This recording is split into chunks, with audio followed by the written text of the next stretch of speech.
पण जेव्हा अवकाळी आली, अतिवृष्टी आली, पाऊस पडले या मराठवाड्यात, या भागामध्ये जेव्हा पूर्ण शेती वाहून गेली, शेतीचं प्रचंड नुकसान झालं. दसरा होता.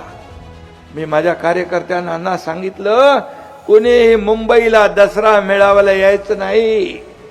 या शेतकऱ्यांचा दसरा आणि दिवाळी मी काळी होऊ देणार नाही.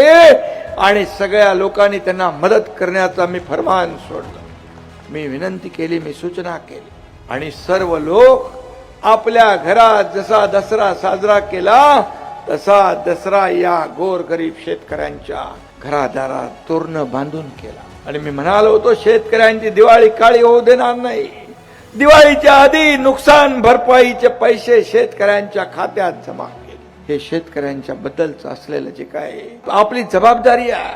शेतकरी जगला तर आपण जगणार. बाळासाहेब सांगायचे, शेतकऱ्याला जगवा, शेतकरी हा देशाचा भाग्यविधाता आहे.